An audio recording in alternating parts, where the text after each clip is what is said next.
Hello everybody and welcome to one of those classic YouTuber videos. 5 things I love about my car, to be soon followed up with 5 things I hate about it. And today we're discussing this, my 2007 BMW 130i, because there is a lot that I both love and don't love so much about the car.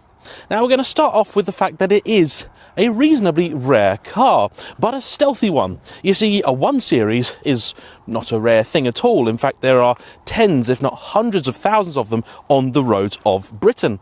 But the 130i is a very unusual beastie. You see, you could get a 135, but you could never get that in hatchback form. So people that wanted a performance car tended to go and buy the coupe, whereas people buying into a hatchback usually wanted something a little bit more sensible. The 123D was a good compromise for those who wanted a performance but also economical car, and that left the 130i somewhat sort of in the middle, really. There are less than 1,000 130i's here in Britain. They're still actually reasonably priced, and if you go on Auto Trader, you'll still find plenty of them. Many, however, will be either the LE, which is actually one of the most common of all variants, in fact, I believe the most common specification. Many will also be the pre-facelift, which some consider to be superior because it has hydraulic power steering rather than the electric of these facelift cars. But for me, I wanted the 3-door, and a 3-door with this specification I spent 2 years looking for after having sold it first time round, to realise that if there are any out there, they're definitely not being sold. So I love this car because it's a kind of weird, quirky thing that petrol heads will get and understand, but everybody else just kind of looks straight past, and for a daily driver, for me, that's pretty ideal. Thing number 2 that I love about this car, and in many ways the best thing about it, is the glorious N52 straight-six engine, which I'd love to show you right about now, only the bonnet release cable has just snapped. So I suppose that's something to talk about in my 5 things I don't like video. But the engine is an absolute masterpiece. In terms of ordinary engines, and in fact engines full stop, I think it's one of the very, very finest BMW ever created. Let's face it, if BMW know how to build anything, it's a straight 6.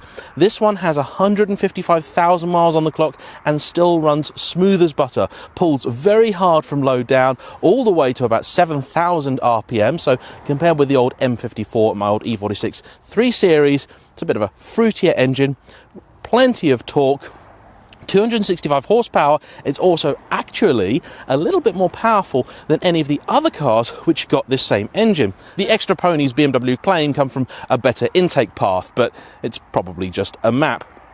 It sounds very good too, especially with the M Performance exhaust that this car came with, and it's reasonably economical, doing about 34 to the gallon on a run. Economical, of course, by big petrol engine standards.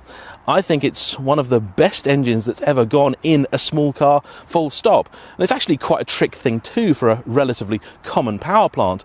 The casing of it, in fact, is magnesium alloy. That's mad, that's crazy, and that means that in a small car like this, it's still a relatively light engine up front, so it doesn't ruin BMW's 50-50 weight distribution that they're so crazy about. And point number 3 I know is going to be controversial, but I think this is actually a really good looking car. I know that when it came out, the Chris Bangle flame surfacing thing, people were really hating, but actually I think this car's really grown into its looks, especially in this 3-door variant in Le Mans Blue, and now my lovely Sparco DRS alloys in Rally Bronze on it. It's a good looking thing. It's got just a little bit of aggression about it with the M Sport bumpers at the front, but it still blends in. It's a compact size. I think it's a really good looking car, and the wing mirrors are some of the nicest wing mirrors on any car I've ever seen. They're a great shape. People comment on them all the time, and I don't know why, but they're right. Thing number 4 that I love about this car is the specification of it. Now, I've already mentioned that I spent a long time trying to find one just like it and failed. So what is it about this car that makes it so special and made it stand out to me? Well, whoever spec'd this from new seemed to pretty much line up with my own tastes in cars, because they've spec'd it pretty much how I would have done from new, with only a couple of exceptions. They've kept the manual gearbox, because you could get these in an automatic. They've gone with probably the best paint colour they could have chosen. Initially, I didn't want Le Mans Blue. I didn't like it. I wanted black or grey or something, but actually this has really grown on me, and I now actually genuinely love it as a colour. The black interior with Dakota leather is about as good as you are going to get in one of these, and I'm very pleased at how much leather this car actually has. The facelift models, like I said before, were the ones you could get in a 3-door, early ones you couldn't, and they do have a few things about them that are just a little bit nicer.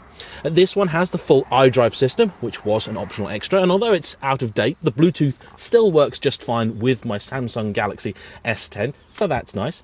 These seats are heated and electric, which is not standard for a 1 Series. You've got bi-xenon adaptive lights at the front, again an optional extra. You've also got parking sensors, front and rear. You've got the upgrade hi-fi system. In fact, the only thing this car doesn't have that I really would have liked is a sunroof, but most people don't seem to like those anyway. So honestly, all round, this is a really good spec car, and you don't tend to see them like this. They're usually pretty plain.